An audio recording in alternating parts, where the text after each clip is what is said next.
بسم الله والحمد لله والصلاة والسلام على رسول الله وعلى آله وصحبه ومن والاه أما بعد. On commence maintenant l'explication du tafsir de Cheikh Salih Al-Fawzan hafizahullah ta'ala de Surat Al-Imran, et on va aujourd'hui commencer l'explication des versets de 54 à 63. Donc qu'est-ce qu'on va faire en premier? On va lire en arabe, puis on traduit par la suite en français, Inch'Allah ta'ala.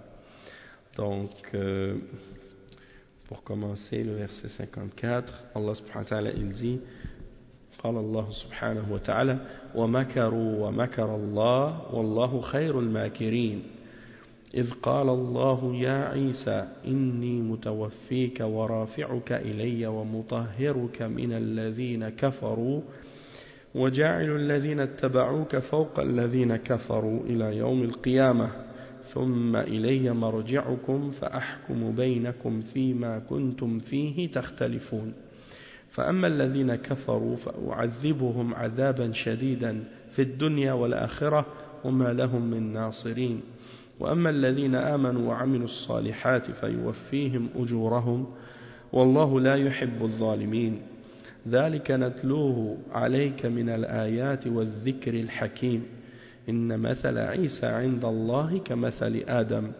خلقه من تراب ثم قال له كن فيكون الحق من ربك فلا تكن من الممترين فمن حاجك فيه من بعد ما جاءك من العلم فقل تعالوا ندعو أبناءنا وأبناءكم ونساءنا ونساءكم وأنفسنا وأنفسكم ثم نبتهل فنجعل لعنة الله على الكاذبين إن هذا لهو القصص الحق وما من إله إلا الله وإن الله لهو العزيز الحكيم فإن تولوا فإن الله عليم بالمفسدين. Donc ça, c'est des versets vraiment importants. Il y a beaucoup de points qui ont rapport avec la croyance dans ça, et beaucoup de questions qui ont rapport avec les chrétiens. Donc on va lire ensemble donc la traduction de ces versets ou des sens de ces versets. Allah subhanahu wa ta'ala dit ce qui signifie, et les autres, se mirent à comploter.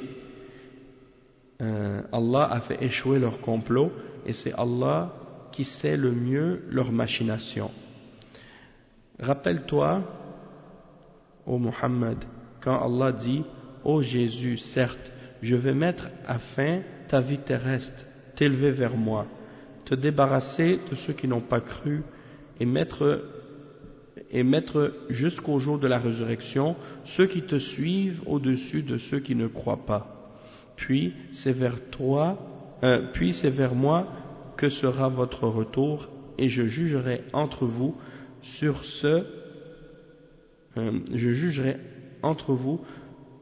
sur quoi vous vous opposiez. Quant à ceux qui n'ont pas cru, je les châtierai d'un dur châtiment ici-bas, tout comme dans l'au-delà, et pour eux pas de secoureur. Quant à ceux qui ont la foi et qui font de bonnes œuvres, il leur donnera leur récompense. Allah n'aime pas les injustes. Voilà ce que nous te récitons des versets et de la révélation précise.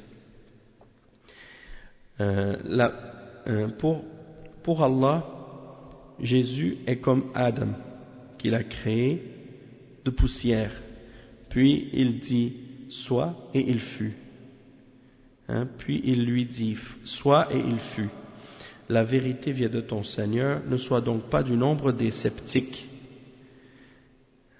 Et à ceux qui te contredisent à son propos, maintenant que tu es bien informé, tu n'as qu'à dire venez, appelons nos fils et les vôtres, nos femmes et les vôtres, nos propres personnes et les vôtres, puis proférons exécration réciproque, c'est-à-dire invoquons la malédiction d'Allah réciproquement sur les menteurs. Voilà certes le récit véridique, il n'y a pas de divinité à part Allah, rien ne mérite d'être adoré excepté Allah. En vérité, c'est Allah qui est le puissant, le sage. Et s'ils tournent le dos, alors Allah connaît bien les semeurs de corruption, les semeurs de désordre. Donc, on va maintenant commencer l'explication de ces versets. Inch'Allah, je pense qu'on est capable de compléter ça peut-être aujourd'hui, mais sinon on le fera en deux parties, Inch'Allah. Le cheikh il dit في هذه الآيات الحمد لله رب العالمين وصلى الله وسلم على نبينا محمد وعلى آله وصحبه أجمعين. في هذه الآيات الكريمات ذكر الله سبحانه وتعالى ما انتهى إليه أمر عبده ورسوله عيسى بن مريم عليه السلام مع اليهود المعاصرين له، وذلك بعدما دعاهم إلى الله وأخبرهم أنه رسول إليهم وعرض عليهم ما آتاه الله من المعجزات، ولكن هذا كله لم يجدي فيهم شيئا، وأصروا على كفرهم وعنادهم وإنكارهم لرسالته بعدما تبين لهم الحق وقامت عليهم الحجة. عند ذلك قال المسيح عليه الصلاة والسلام: من أنصاري إلى الله؟ يعني طلب من يناصره ويعينه على هؤلاء الكفرة المعاندين. وقال الحواريون وهم أتباعه وتلاميذه: نحن أنصار الله آمنا بالله واشهد بأننا مسلمون. ثم دعوا ربهم فقالوا: ربنا آمنا بما أنزلت واتبعنا الرسول فاكتبنا مع الشاهدين. فلما رأى اليهود هذا وأن عيسى عليه السلام له أنصار وأتباع وأنه سيستمر على دعوته إلى الله وإنكار ما هم عليه من الكفر، عند ذلك لجأوا إلى حيلة الاغتيال لعيسى عليه الصلاة والسلام كما هي عادتهم في قتل الأنبياء. Donc le cheikh il explique le contexte des versets qu'on a lus aujourd'hui. Il dit que dans les versets nobles que nous venons de lire, on s'était arrêté avec la mention de la situation de son serviteur et de son messager Jésus, le fils de Marie alayhi salam, et de ce qu'il a subi de la part des Juifs contemporains, c'est-à-dire de ceux qui étaient à son époque. Et il dit, c'est après les avoir invités à Allah et après leur avoir donné l'information du fait qu'il est le messager envoyé de la part d'Allah pour eux, et de leur avoir montré également tous les miracles que Allah subhanahu wa ta'ala lui a donnés, mais tout cela n'a rien eu comme effet pour eux. Ils n'ont pas cru, ils ont persisté, ils ont insisté à rester dans la mécréance et se sont obstinés à renier son message. Et ça, c'est après que la vérité leur ait été clarifiée et que la preuve a été établie contre eux. Et à ce moment-là, le Messie, Isa, a demandé, a dit: qui sont mes supporters, qui sont mes défendeurs dans la cause d'Allah et dans la da'wah? Alors, il a demandé à ce que des gens viennent à son secours et à son aide pour l'aider face à ces mécréants, face à ces gens qui s'opposent à la vérité. Alors, les apôtres, c'est-à-dire ceux qui suivaient Isa et qui sont ses élèves, ont dit: Nahnu ansarullah, nous sommes les secoureurs d'Allah, ceux qui viennent à la défense de la religion d'Allah. Nous croyons en Allah et sois témoin que nous sommes musulmans.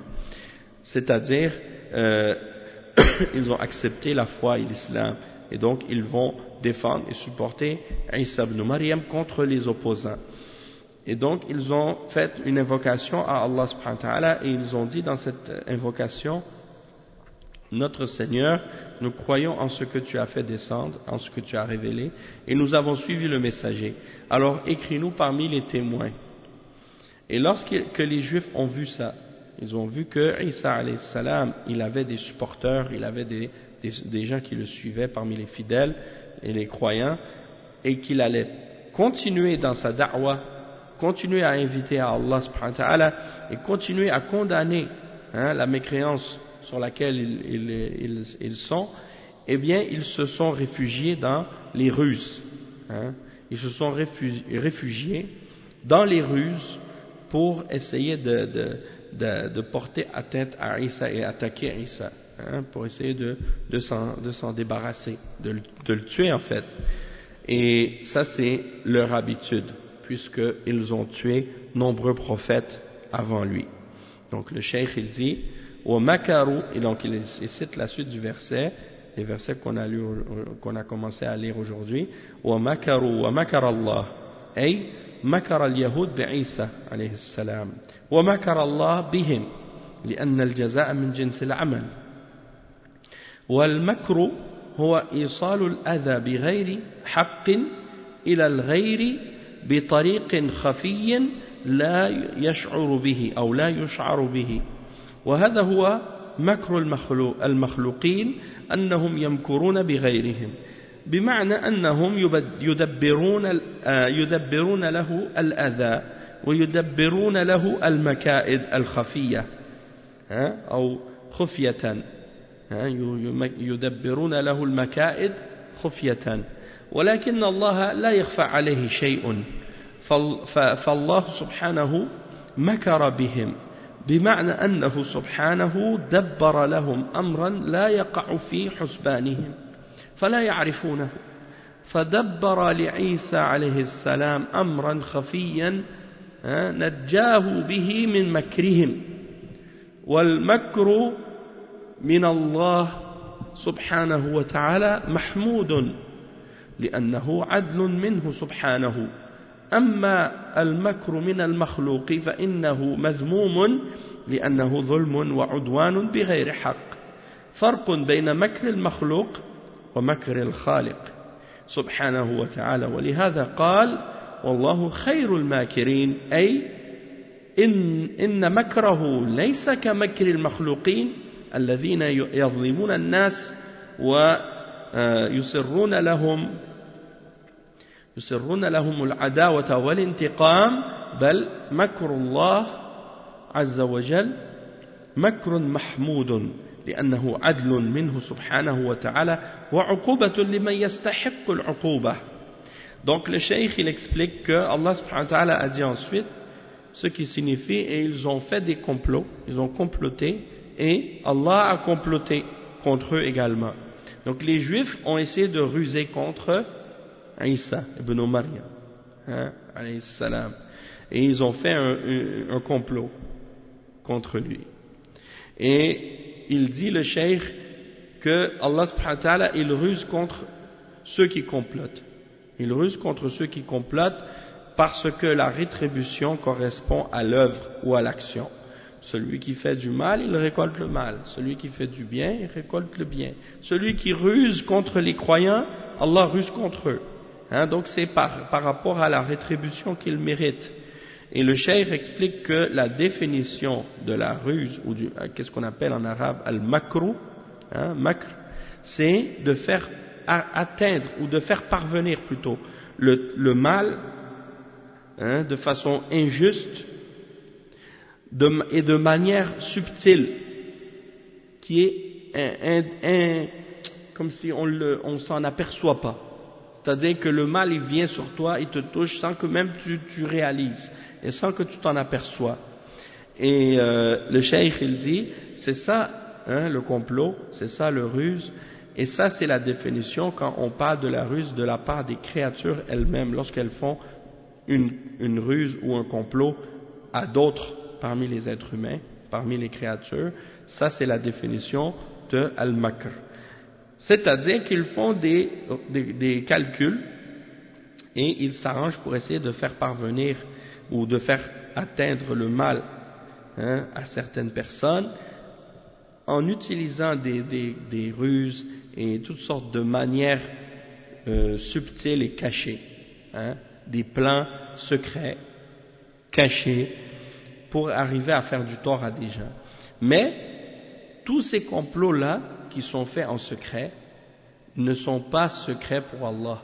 Ils n'échappent pas à Allah, parce qu'il n'y a rien qui est caché d'Allah subhanahu wa ta'ala. Allah, il voit tout. Donc là, quand ils sont par exemple réunis en secret en train de faire leur plan pour faire du tort aux croyants, Allah subhanahu wa ta'ala, il est témoin de ça, et il les entend, et il les voit, et il sait parfaitement qu'est-ce qu'ils font, d'accord? Et Allah subhanahu wa ta'ala est en train de ruser contre eux, alors que eux, ils ne s'en aperçoivent pas, ils ne réalisent pas, hein? Donc peu importe, hein, si on dit ah mais les koufars ils sont en train de planifier contre les musulmans, ils veulent faire des complots contre les musulmans ou contre les mu'minines, et ils dépensent beaucoup d'argent, des millions de dollars pour organiser des plans pour contrer l'islam ou stopper la progression de la religion de l'islam. Et ça, Allah subhanahu wa ta'ala, il est au courant de ça, il voit ça, il sait ce qu'ils font et il connaît parfaitement ce que leur cœur cache. D'accord? Donc il ne faut pas trop s'inquiéter de ces complots-là. D'accord? Et Allah subhanahu wa ta'ala, il nous a enseigné par rapport à ça que la meilleure protection contre les complots, c'est de faire preuve de taqwa, hein, et de faire preuve de sabr. Parce qu'il dit dans un autre verset وَإِن تَصْبِرُوا وَتَتَّقُوا لَا يَضُرُّكُمْ كَيْدُهُمْ شَيْئًا. C'est-à-dire, si vous avez as-sabr, si vous êtes endurant, et que vous avez at-taqwa وَتَتَّقُوا, c'est-à-dire vous vous préservez d'Allah en faisant ce qu'il ordonne et en vous écartant de ce qu'il interdit, aucune de leurs ruses ne vous toucheront ou ne vous feront un tort. Hein? La yadurrukum kayduhum shay'a. C'est-à-dire, ils vont pas vous faire aucun tort. Rien. Yani shay'an, ça veut dire du tout. Yani, pas rien. Yani, ça veut dire qu'il faut, si on a confiance en Allah, hein, et si on est un croyant, il faut être convaincu de ça. Hélas, malheureusement, peu de gens ont sabr et peu de gens ont at-taqwa. C'est pour ça qu'on est touché par les ruses des kuffars. C'est uniquement à cause de nous, à cause de notre manque de sabr et notre manque de taqwa. Hein? Et le cheikh, il dit ensuite, donc Allah subhanahu wa ta'ala, il ruse contre les kuffars. Hein?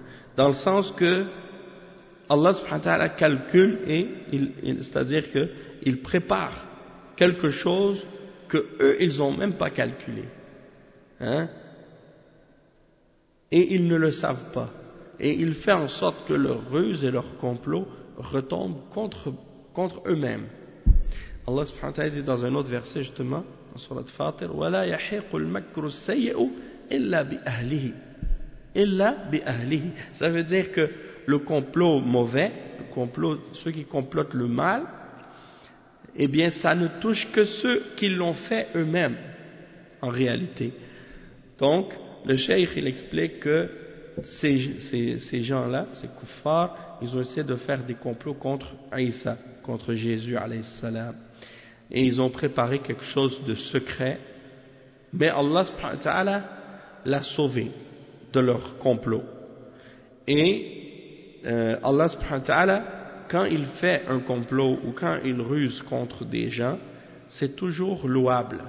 C'est pas comme dans la ruse des créatures, parce que les créatures, quand ils font des complots contre d'autres personnes, c'est en général blâmable parce qu'ils font ça pour faire de l'injustice et pour transgresser contre les autres, hein, et de leur faire du tort. Tandis que Allah subhanahu wa ta'ala, lui, quand il fait un complot, c'est toujours pour établir la justice et pour le bien. Donc, à la fin, c'est toujours quelque chose de louable.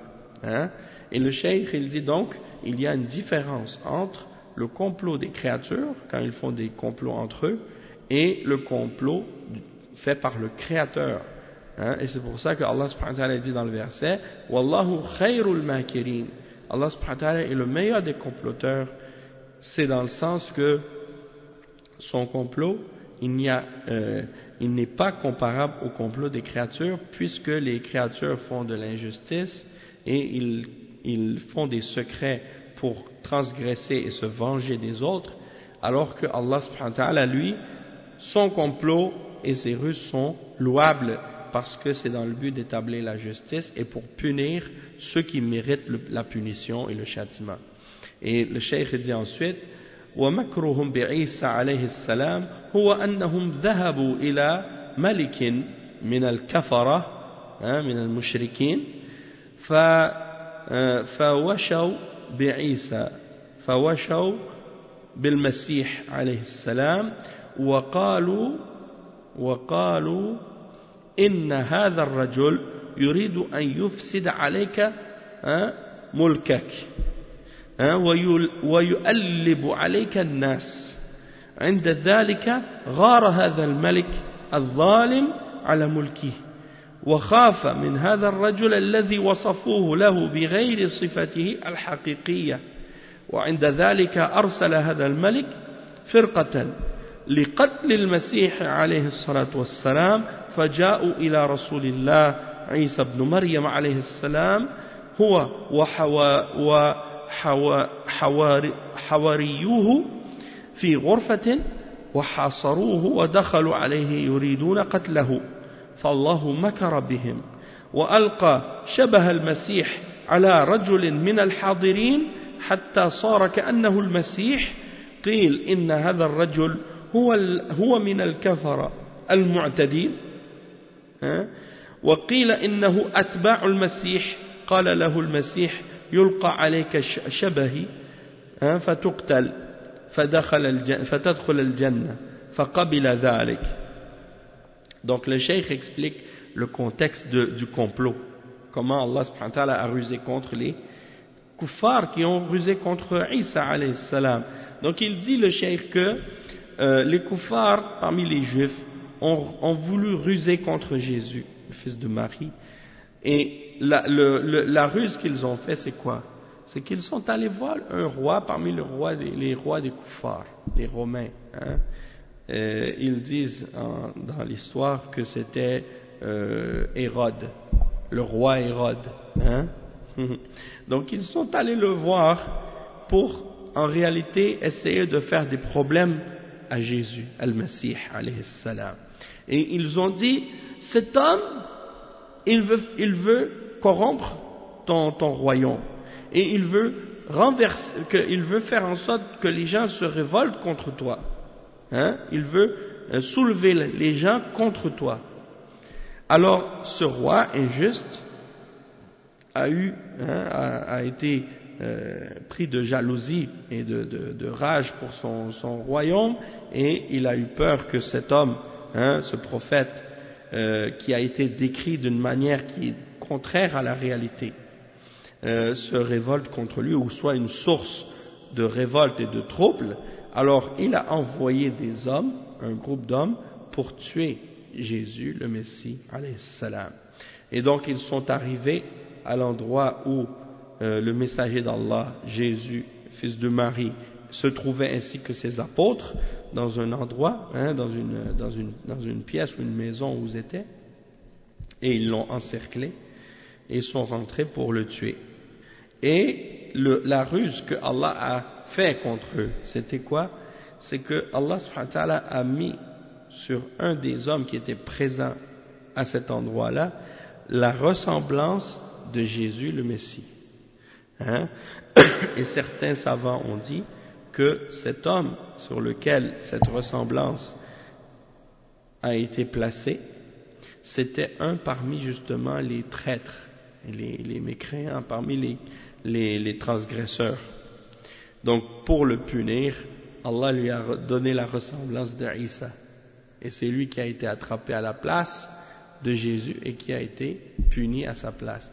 Tandis que d'autres parmi les ulama ont mentionné que c'était plutôt un de ses fidèles, un des apôtres du Messie, Isa ibn Maryam, qui a lui-même accepté de prendre cette ressemblance-là. C'est-à-dire, il a accepté de se faire tuer à la place d'Isa, en échange du paradis. Et c'est comme s'il s'est sacrifié, en disant que Allah subhanahu wa ta'ala allait lui donner la ressemblance de Isa, et que lui il allait être tué à sa place en échange du paradis. Et le cheikh il dit والحاصل أنه ألقى الله شبهه على غيره وصار كأنه المسيح فأمسكوه وقتلوه وصلبوه وثبتوه بالمسامير على الخشبة في يديه ورجليه وظنوا أنه المسيح. أما المسيح عليه السلام فإن الله رفعه من بينهم ولم يشعروا به، رفعه من فتحة في سقف الغرفة، وهذا معنى قوله تعالى إذ قال الله يا عيسى إني متوفيك ورافعك إلي ومطهرك من الذين كفروا. وليس المراد وفاة الموت، وإنما هو وفاة النوم، لأن النوم وفاة، فألقي النوم على المسيح عليه السلام ورفع. وقيل معناه متوفيك أي قابضك، والقبض يسمى وفاة. Donc ici le cheikh explique que, pour résumer, donc qu'est-ce qui s'est passé de façon générale, peu importe que ce soit un de ses opposants ou un de ses fidèles qui a reçu la ressemblance de Isa, dans tous les cas, Allah lui a mis la ressemblance de Isa, et ils ont cru que c'était lui, donc ils l'ont attrapé, ils l'ont tué, ils l'ont crucifié et ils l'ont cloué, ses bras et ses pieds, ses mains et ses pieds, ils l'ont cloué à une pièce de bois ou un morceau de bois, et ils ont cru que c'était Al-Masih. Ils ont cru que c'était lui le Messie qu'ils avaient tué, alors qu'en réalité c'était pas lui. D'accord? Et il dit wa amma al-Masih, tandis que le Messie, lui, Allah subhanahu wa ta'ala l'a élevé vers lui, parmi eux, alors qu'ils ne s'en sont pas aperçus. Allah subhanahu wa ta'ala l'a fait monter vers lui par une ouverture dans le toit, et Allah subhanahu wa ta'ala l'a élevé vers lui. Et c'est à ça que Allah subhanahu wa ta'ala fait allusion lorsqu'il mentionne dans ce verset إِذْ قَالَ اللَّهُ يَا عِيسَى إِنِّي مُتَوَفِّيكَ وَرَافِعُكَ إِلَيَّ وَمُطَهِّرُكَ مِنَ الَّذِينَ كَفَرُوا. C'est-à-dire que Allah subhanahu wa ta'ala il dit et lorsque Allah dit Isa, Jésus, inni mutawaffika, yani, le cheikh il explique que qu'est-ce qu'on veut dire par mutawaffika. Ça veut dire qu'il va prendre Isa et l'élever vers lui.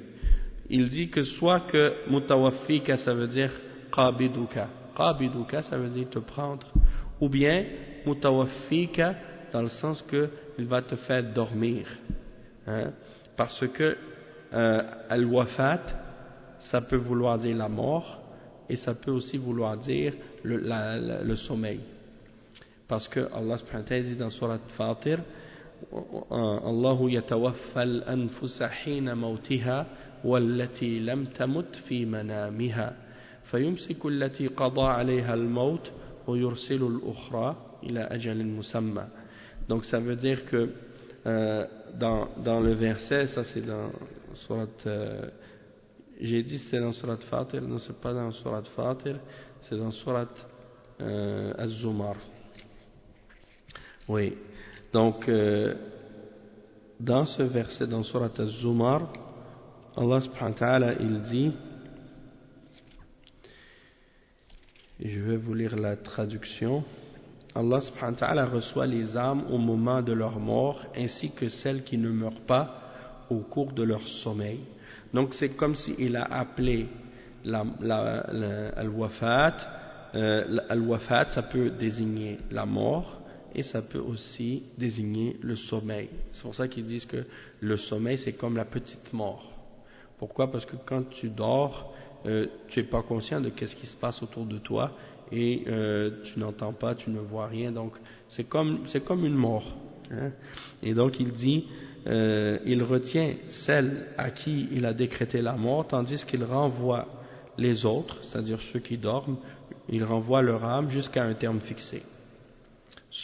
Tandis que ceux qui meurent pendant leur sommeil, Allah garde leur âme, il la renvoie pas. D'accord? Donc ça c'est pour dire que mutawaffika, ça peut vouloir dire soit le sommeil, Allah subhanahu wa ta'ala l'a endormi et l'a élevé vers lui, ou bien qu'il l'a pris, hein, tel quel, son corps et son âme, et l'a élevé vers lui. Dans ce sens-là. Il dit وَرَافِعُكَ إِلَيَّ وهذا فيه أن الله جل وعلا في العلو لأن الرفع لا يكون إلا إلى أعلى ففيه إثبات العلو لله سبحانه وتعالى وهو صفة ذاتية من صفاته تعالى. Donc le cheikh il dit que ensuite Allah subhanahu wa ta'ala dit وَرَافِعُكَ إِلَيَّ, c'est-à-dire je vais t'élever vers moi. Rafi'uka ilayya, je vais te faire monter vers moi. Et il dit qu'il y a dans cette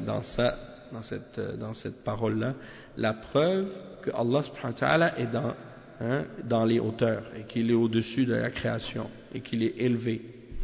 Et la raison de ça, c'est parce que ar-rafa en arabe, rafi'uka, ça ne peut être que vers le haut. Tu peux pas dire je vais t'élever en bas. Hein, tu ne peux pas dire ça. C'est comme quand on dit je veux monter en haut. Les gens disent ça, c'est un pléonasme. Parce que tu ne peux pas dire monter en bas. Donc tu n'as pas besoin de dire je veux monter en haut. Parce que c'est déjà compris dans le fait de monter. Ou bien quand tu dis par exemple je veux descendre en bas. Hein, c'est la même chose. Tu ne peux pas descendre en haut. Hein, donc c'est inutile de rajouter ça. Donc, rafi'uka ilayya, ça implique que Allah est au-dessus de sa création et c'est l'affirmation de al-ulu, hein, le fait que Allah subhanahu wa ta'ala est au-dessus de sa création et ça fait partie de ses attributs, les attributs de sa personne, les attributs de son être. D'accord? Et ça réfute les gens, parmi les gens de bid'a qui nient cet attribut-là.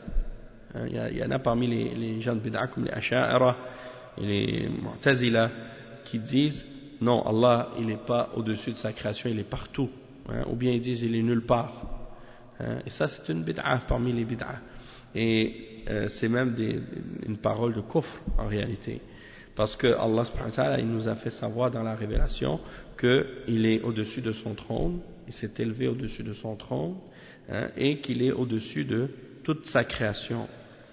Donc il a l'attribut de al-ulu, hein, qui est l'élévation, parce que Allah il est al-aliyu, al-a'la, al-aliyu, c'est-à-dire le très haut, al-a'la, le plus haut. Et également il est mustawin ala arshih, il est élevé sur son trône. Donc tout ça, ça fait partie de ses attributs. Hein?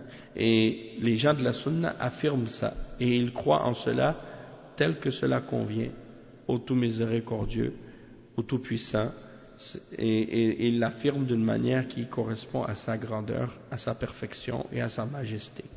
Hein?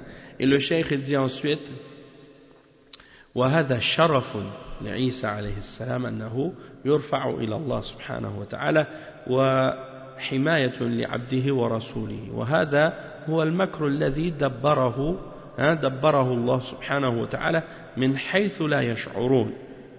وأيضا لما مكر المشركون بنبينا محمد صلى الله عليه وسلم حينما أراد الهجرة واجتمعوا ليمنعوه من الهجرة وتشاوروا ماذا يعملون كما قال تعالى وإذ يمكر بك الذين كفروا ليثبتوك أو يقتلوك أو يخرجوك ويمكرون ويمكر الله والله خير الماكرين. فالله مكر لمحمد صلى الله عليه وسلم بأن خرج من بين المشركين وهم لا يشعرون به وجعل عليا رضي الله عنه على فراشه ينظرون إليه يظنون أنه الرسول صلى الله عليه وسلم ويتحرون خروجه ليقتلوه وخرج صلى الله عليه وسلم من بينهم وهم لا يشعرون وذهب هو وأبو بكر الصديق رضي الله عنه واختفيا في غار ثور ولم يستطيعوا القبض على رسول الله صلى الله عليه وسلم في حين أنهم وقفوا على الغار فالله أخذ بأبصارهم فلم يروا الرسول صلى الله عليه وسلم وصاحبه. قال تعالى إلا تنصروه فقد نصره الله إذ أخرجه الذين كفروا ثاني اثنين إذ هما في الغار إذ يقول لصاحبه لا تحزن إن الله معنا ولما وقفوا على باب الغار والرسول صلى الله عليه وسلم وصاحبه عند أقدامهم عند ذلك خاف أبو بكر على الرسول صلى الله عليه وسلم فقال يا رسول الله لو نظر أحدهم إلى موضع قدمه لأبصرنا فقال صلى الله عليه وسلم يا أبا بكر ما ظنك باثنين الله ثالثهما فأنزل الله تعالى في ذلك لا تحزن إن الله معنا فهذا من جنس ما حصل لعيسى ابن مريم عليه الصلاة والسلام. Donc le cheikh il explique que ça c'est le fait que Allah subhanahu wa ta'ala l'élève vers lui, ça c'est un signe que Allah subhanahu wa ta'ala a voulu honorer Isa alayhi salam et il l'a élevé vers lui. Allah subhanahu wa ta'ala l'a élevé vers lui, il a protégé son serviteur et son messager Isa, et il dit que c'est ça donc la ruse que Allah subhanahu wa ta'ala a organisée donc pour contrer les mushrikines alors que eux ils s'en apercevaient même pas, et les kuffars parmi les juifs. Et il dit la même chose aussi est semblable, une chose semblable est arrivée à l'époque du prophète Muhammad sallallahu alayhi wa sallam, lorsque notre prophète Muhammad sallallahu alayhi wa sallam a voulu faire la hijra, et les mushrikoun se sont réunis et ils se sont consultés entre eux, toutes les tribus, pour savoir qu'est-ce qu'on va faire avec lui, qu'est-ce qu'on va faire avec Muhammad sallallahu alayhi wa sallam. Et Allah subhanahu wa ta'ala il mentionne ça justement dans le verset 30 dans Surat Al-Anfal, lorsque il cite dans ce verset qu'est-ce que les mushrikines planifiaient. Il dit, et rappelle-toi le moment où les mécréants complotaient contre toi pour t'emprisonner ou t'assassiner ou te bannir. Ils complotèrent, mais Allah a fait échouer leur complot, et Allah est le meilleur des stratagèmes, ou le meilleur en stratagème. Donc c'est pour dire que Allah subhanahu wa ta'ala a donc comploté pour sauver son messager, le prophète Muhammad sallallahu alayhi wa sallam, et pour les faire sortir de parmi les mushrikines alors qu'ils ne s'en aperçoivent pas. Et on avait placé dans le lit du prophète Muhammad sallallahu alayhi wa sallam son cousin Ali ibn Abi Talib radiyallahu anhu. Alors eux ils étaient là en train d'attendre qu'il sorte pour lui sauter dessus, pour le tuer, et il le voyait par la fenêtre ou bien par un endroit dans la maison. Il voyait qu'il était en train de dormir dans son lit. Il voyait une silhouette qui était couchée dans son lit, pensant que c'était le prophète Muhammad sallallahu alayhi wa sallam, alors qu'en réalité c'était pas lui, c'était Ali radiyallahu anhu. Alors ils attendaient qu'il sorte pour le tuer, puis le prophète sallallahu alayhi wa sallam est sorti devant eux, alors qu'ils ne se sont même pas aperçus de ça. Et même que les ulama ils disent, il a même mis de la terre sur leur tête, comme du sable sur chacun de leurs têtes. Et le verset justement qui était révélé à ce sujet-là, c'est dans Surat Yasin. وَجَعَلْنَا مِنْ بَيْنِ أَيْدِيهِمْ سَدًّا وَمِنْ خَلْفِهِمْ سَدًّا فَأَغْشَيْنَاهُمْ فَهُمْ لَا يُبْصِرُونَ. C'est-à-dire, et nous mettons une barrière devant eux, une barrière derrière eux, et nous les recouvrirons d'un voile, et les voilà qu'ils ne pourront rien voir. C'est-à-dire qu'il est passé devant eux sans même qu'ils le voient. Hein? Et le prophète sallallahu alayhi wa sallam a même pris le temps de placer sur chacun de leurs têtes de la poussière, yani, pour qu'ils réalisent à quel point yani, ce qu'ils faisaient était inutile. Et quand le prophète sallallahu alayhi wa sallam est passé, et après ils ont réalisé que c'était pas lui qui était là, c'était son cousin Ali radiyallahu anhu. Donc il dit, le prophète sallallahu alayhi wa sallam lui donc est parti avec Abu Bakr radiyallahu anhu sallallahu alayhi wa sallam.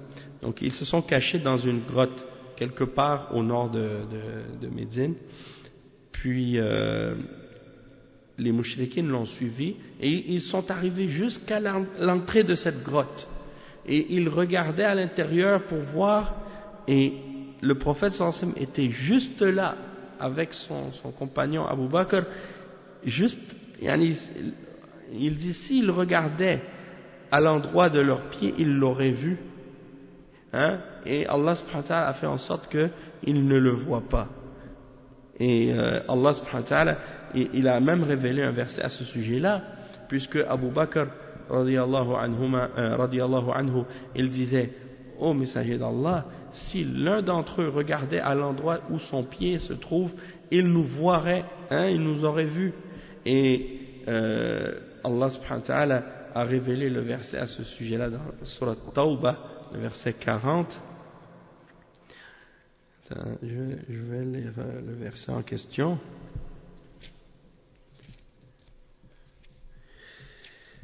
Et si vous ne lui portez pas secours, Allah l'a déjà secouru lorsque ceux qui avaient mécru l'avaient banni, deuxième de deux, c'est-à-dire ils étaient deux, lui et Abu Bakr, quand ils étaient dans la grotte et qu'il disait à son compagnon, hein, le prophète sallallahu alayhi wa sallam a dit à Abu Bakr, ne t'afflige pas, la tahzan, inna Allah ma'ana, c'est-à-dire ne sois pas triste car Allah est avec nous. Hein? Et donc c'est pour dire que Allah subhanahu wa ta'ala les a protégés, et le prophète sallallahu alayhi wa sallam a dit, que penses-tu de deux personnes dont Allah est le troisième? Hein? C'est-à-dire Allah subhanahu wa ta'ala est avec nous, hein? Pas comme le troisième, c'est-à-dire comme les chrétiens, la Trinité là.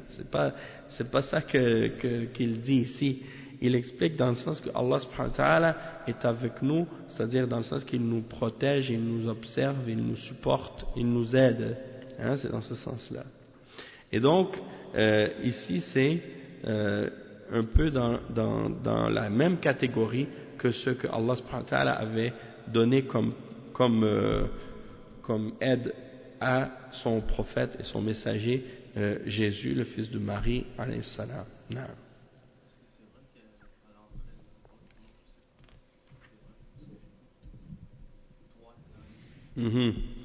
Ouais, il paraît que la toile d'araignée, c'était pas vrai ça.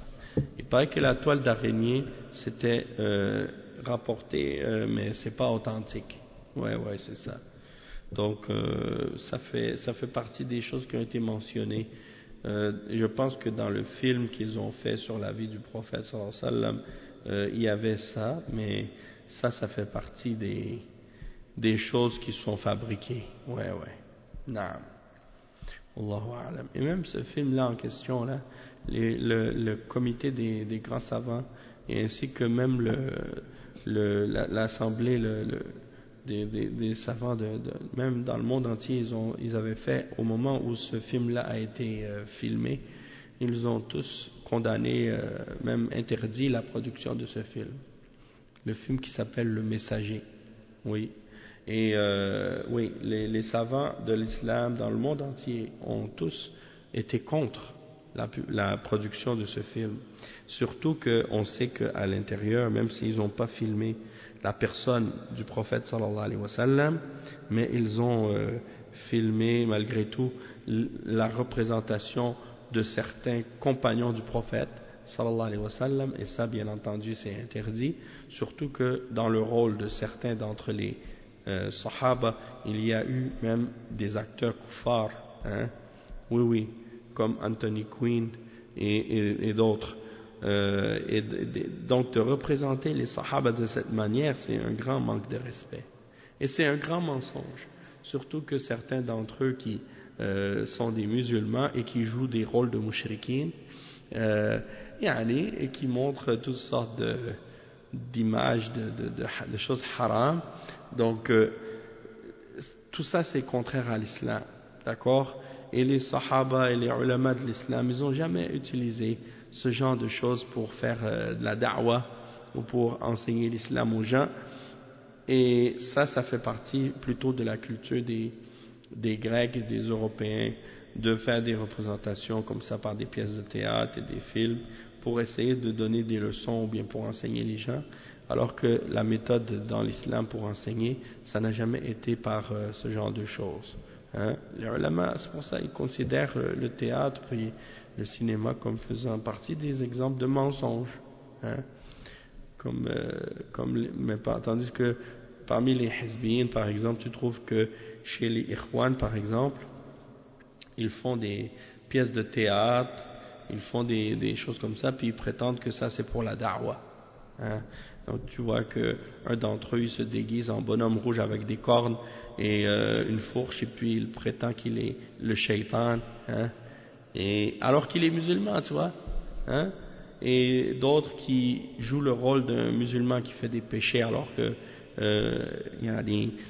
lui-même il n'est pas supposément lui-même dans ces choses-là, mais il fait semblant que il fait des péchés, ou même il va faire semblant comme il dit des paroles de kufr, mais il dit ben non, c'est mon rôle, c'est pas vrai. Subhanallah. Donc de faire semblant de dire des paroles de kufr, ça c'est pas semblant en réalité. Hein? Et c'est très dangereux. Wa alaykum salam wa rahmatullahi wa barakatuh. C'est-à-dire que les gens, ils pensent que la vie virtuelle, c'est pas une vie réelle. Ou qu'est-ce que tu fais dans le virtuel que c'est pas la réalité? Qu'est-ce que tu fais dans un film? Tu joues le rôle d'un criminel ou d'un tueur ou d'un voleur. Tu dis, mais c'est pas réel, c'est pour faire semblant. Mais la réalité, c'est que ça, pourquoi tu fais ça? Tu sais que c'est haram, puis tu fais semblant de le faire. Donc, ça fait pas partie de la façon des musulmans, ça. Donc, on va lire encore un autre paragraphe, puis on va s'arrêter, Inch'Allah.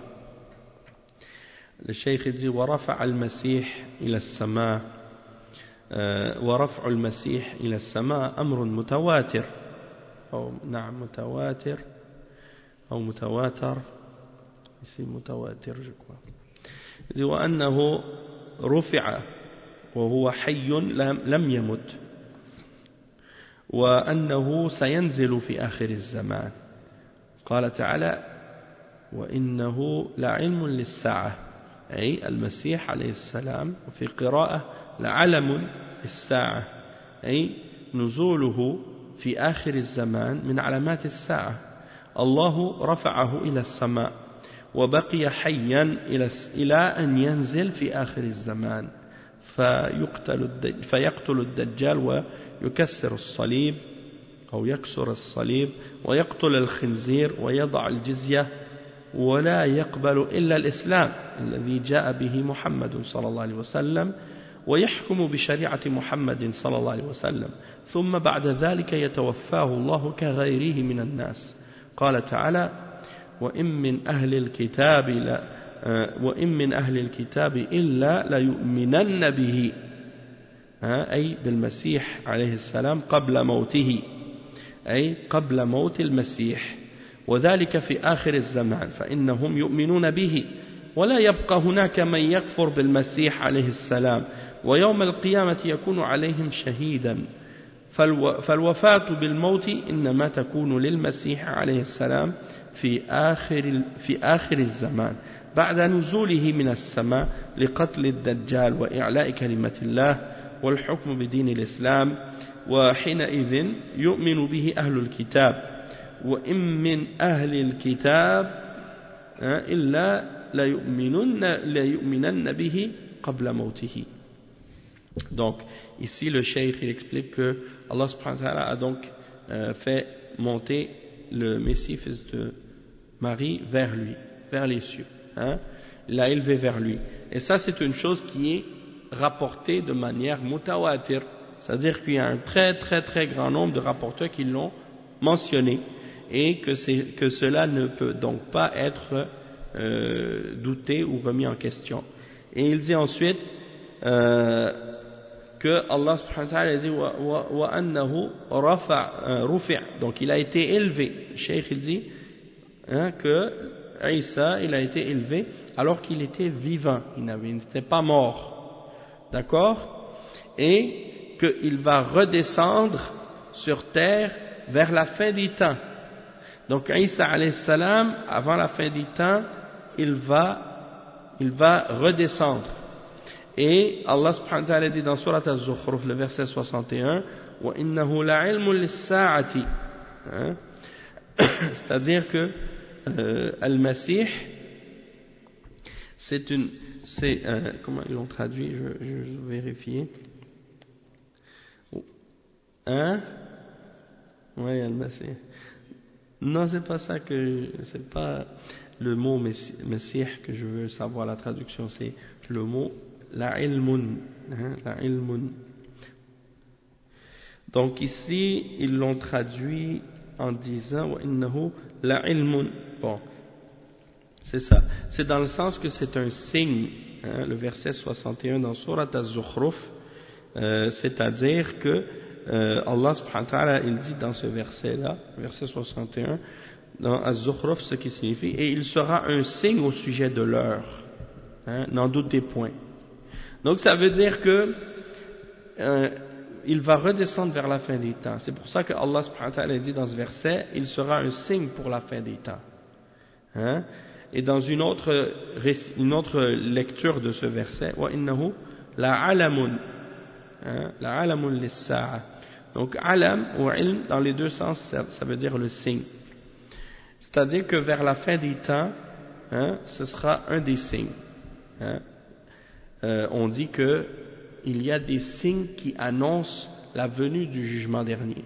Eh bien, Jésus, le fils de Marie, c'est un de ces signes-là. Il fait partie de ces signes-là. Et ici, il explique que donc il va redescendre vers la fin des temps, et que il reste donc, Allah l'a élevé vers les cieux vivant, et il va redescendre vivant encore, et que lorsqu'il va redescendre vers la fin des temps, il va tuer le Dajjal, celui que on appelle l'Antéchrist, le faux Messie. Isa, Jésus, fils de Marie, va tuer le Dajjal. Il va briser les croix qui sont une forme d'idole, parce que les croix en réalité que les chrétiens adorent, c'est une idole. Et Isa, Jésus, fils de Marie, déteste l'idolâtrie, il déteste les idoles aussi. Donc il va briser les croix, alors que c'est un symbole chez les chrétiens pour représenter la croyance en Jésus, alors que en réalité ce symbole-là lui-même est une idole que Jésus déteste, parce qu'il déteste l'idolâtrie de façon générale. Et à la fin des temps également, il va tuer tous les porcs. Il n'y aura plus de porcs, il va tous les tuer. Pourquoi? Parce que c'est une des choses que les chrétiens ont contredit, dans laquelle ils ont contredit les enseignements d'Allah subhanahu wa ta'ala. Même dans la Bible, le porc est mentionné comme étant impur et comme étant interdit, et malgré ça, les chrétiens le mangent. Donc, à la fin du temps, Jésus va tuer les porcs. Et une chose aussi qui est surprenante par rapport aux porcs, même par rapport, comme je disais, qu'est-ce qui est mentionné dans l'Ancien Testament, l'interdiction du porc et que c'est un animal impur, mais également que, d'après ce qui est attribué à Jésus dans les évangiles, que lorsque une femme ou un homme était possédé à son époque, et que il voulait libérer cette femme ou soulager cette femme des démons qui la possédaient, il a exorcisé cette femme et fait sortir d'elle les démons qui étaient en elle et les a tous envoyés dans des porcs, dans les corps des porcs qui se sont par la suite tous jetés en bas d'une falaise. Hein?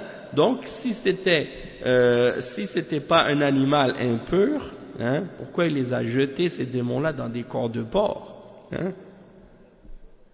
C'est-à-dire que c'est pas des choses qui sont, c'est pas des choses qui sont drôles, c'est la réalité. Mais qu'est-ce qui est drôle, c'est l'ironie dans le sens que les chrétiens, malgré ça, continuent à manger du porc. C'est ça qui, en fait, c'est comme les ulama ils disent, ils disent, mubki, dahikun mubki. C'est quelque chose qui est mudhik et mubki en même temps. C'est-à-dire ça fait rire, mais ça fait pleurer en réalité. Parce que tu dis, mais comment ils peuvent se contredire comme ça, tu vois, ou pas accepter la réalité.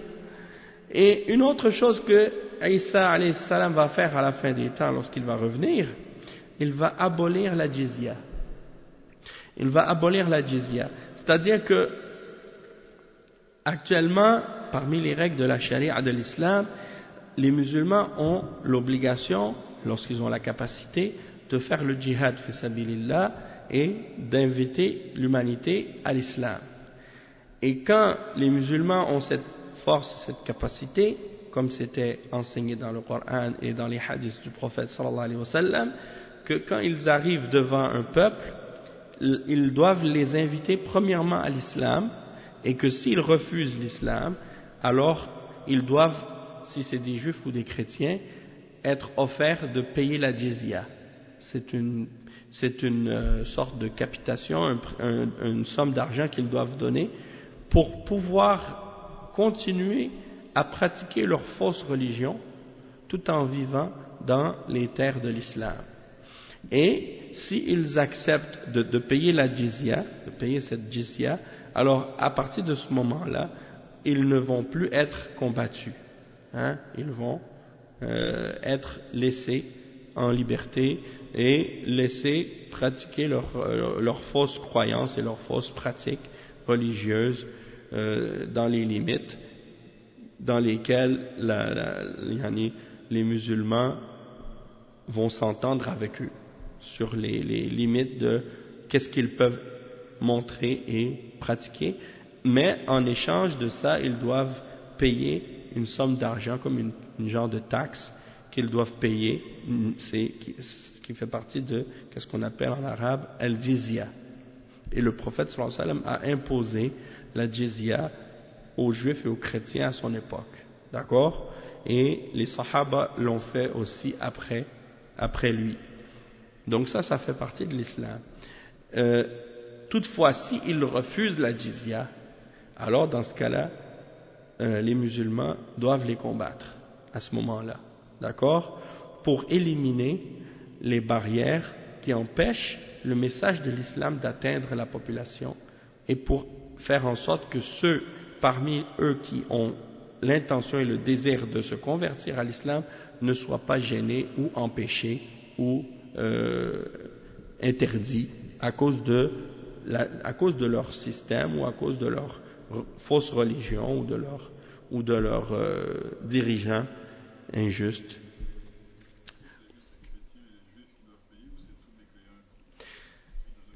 Les ulama, ils ont divergé sur ça. Certains ont mentionné que c'est seulement pour les juifs et les chrétiens la jizya. D'autres ont inclus là-dedans aussi les majous. Pourquoi? Parce que le prophète sallallahu alayhi wa sallam ne demandait pas la jizya aux arabes mushrikin. Il ne leur faisait pas l'offre de payer la jizya. Ils avaient que deux options ou deux possibilités, soit se convertir à l'islam ou le combat. Hein? Et tandis que les juifs et les chrétiens, eux, ils ont eu cette option de payer la jizya, hein, comme option pour s'il ne voulait pas se convertir à l'islam. Ben, à la fin des temps, Isa, lorsqu'il va venir, il ne va accepter d'eux que l'islam ou le combat. C'est-à-dire qu'on ne va pas accepter autre chose que l'islam qui a été amené par le prophète Mohammed sallallahu alayhi wa sallam et le jugement de la charia selon ce que le prophète Mohammed sallallahu alayhi wa sallam a amené.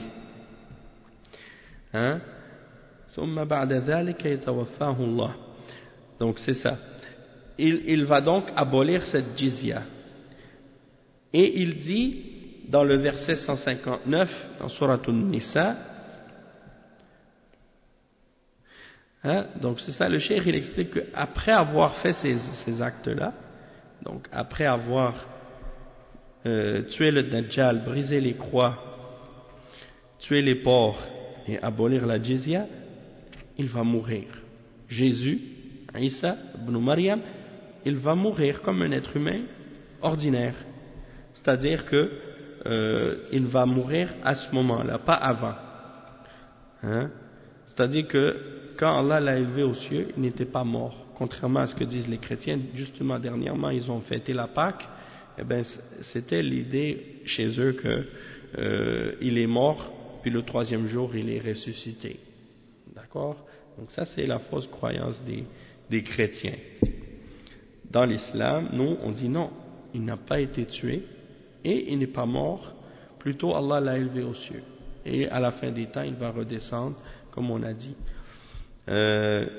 Mais en même temps aussi dans la croyance des chrétiens en ce qu'ils appellent justement la résurrection de Jésus, là, la croyance qu'il est mort et ressuscité, il y a une contradiction là-dedans qui est claire, c'est qu'ils prétendent que Jésus est Dieu, ou qu'il fait partie d'une trinité qui est composée de lui, de Dieu et de l'Esprit Saint. Donc ils disent Dieu le Père, Dieu le Fils, Dieu le Saint-Esprit. Et c'est clair que c'est une contradiction puisque si Jésus est Dieu, en principe, il ne peut pas mourir puisque Dieu ne meurt pas. Donc s'il peut mourir, ça veut dire qu'il n'est pas Dieu. Puis, si il n'est pas mort, il ne peut pas être ressuscité. Parce que si quelqu'un n'est pas mort, comment tu peux dire de lui qu'il est ressuscité? Donc c'est un paradoxe en réalité. Et quand tu leur dis ça, ils disent non, tu comprends pas. C'est pas son corps qui est Dieu, c'est son âme qui est Dieu. Puis finalement, l'âme, elle n'est pas morte. Donc donc ça veut dire qu'il n'est pas mort en réalité. Donc dans ce cas-là, il n'est pas ressuscité. Ça revient au même. Ouais. Parce que eux, ils disent que c'était comme Jésus. Pour eux, c'était comme un genre de vous savez des fois pour amuser les enfants, il y en a qui prennent des genres de marionnettes là. Ils mettent leurs mains puis ils le font parler comme ça. Bon, eux, ils essaient de faire croire aux gens que Jésus, il était comme ça, comme une marionnette. Astaghfirullah, je dis ça juste pour donner un exemple, qu'en réalité, ils disent que c'était Dieu qui était en lui. Oui, ils disent qu'il était incarné, que Dieu, c'est Dieu qui était en lui, son âme, c'était Dieu en fait. C'était pas lui, c'était Dieu qui était dans son corps.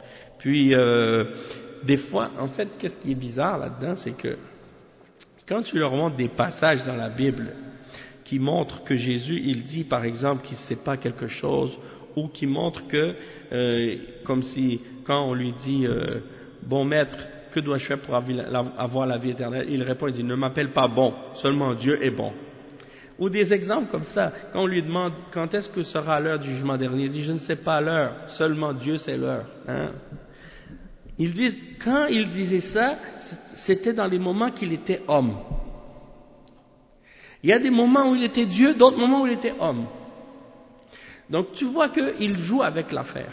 Quand il trouve des versets qui montrent clairement que c'était une créature, un être humain, un serviteur d'Allah qui faisait la prière, qui invoquait Allah, qui obéissait à son créateur, comme tous les prophètes et tous les messagers, ils disent non, ça c'est parce qu'il était un être humain. Puis ils essaient de dire que dans d'autres moments il était plus divin, dans d'autres moments il était moins divin. C'est-à-dire que c'est comme si on dirait que pour eux la divinité qui était en lui, elle se manifestait plus à certains moments que dans d'autres, et à certains moments il était que être humain seulement, tandis que dans d'autres moments il était plus divin. Et ça, tu vois que ça veut dire en réalité que c'est pas sérieux, c'est pas une croyance qui est basée sur quelque chose de clair, hein. C'est basé sur des conjectures seulement. Il n'y a rien de sérieux là-dedans. Hein? Nasallallahu al-afiyah. Donc, ici, le cheikh explique que, à la fin des temps, il va revenir, donc il va faire ce qu'il a à faire comme mission, parce que sa mission, quand il est venu sur terre, elle n'était pas complétée.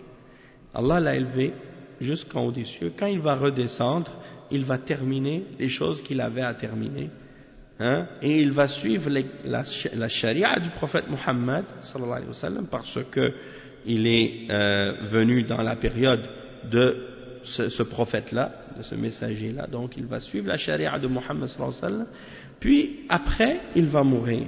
Et Allah subhanahu wa ta'ala, il dit dans le verset 159 dans Surat An-Nisa, hein, il n'y aura personne parmi les gens du livre qui n'aura pas foi en lui avant sa mort. Et au jour de la résurrection, il sera témoin contre eux. Donc c'est pour dire que avant sa mort, ça veut dire à la fin des temps, quand il va revenir, eh bien les gens du livre vont croire en lui. Hein, ils vont croire en lui, donc il ne restera plus de personnes qui renient la foi en lui parmi les juifs ou les chrétiens. Et il dit, il sera témoin contre eux. Et donc la mort dont il est question dans ce verset, c'est uniquement à la fin des temps, après qu'il soit redescendu du ciel pour tuer le Dajjal, élever la parole d'Allah, et il va juger selon le jugement de la religion de l'islam, et à ce moment-là, les gens du livre vont croire en lui, hein, c'est-à-dire ils vont accepter l'islam. Et donc c'est pour ça qu'il n'y aura plus de jizya, il n'y aura plus de jizya à ce moment-là, hein, puisque Allah subhanahu wa ta'ala dit, il n'y a pas et parmi les gens du livre, il n'y aura personne qui ne croira en lui, il n'y a personne qui ne va pas croire en lui avant sa mort. Donc on va s'arrêter ici pour aujourd'hui, on continuera demain la suite de ça, Inch'Allah. Subhanakallahumma bihamdik, ashhadu an la ilaha illa ant, astaghfiruka wa atubu ilayk, wa sallallahu wa sallam ala nabiyyina Muhammad wa ala alihi wa sahbihi ajma'in. Wassalamu alaykum wa rahmatullahi wa barakatuh.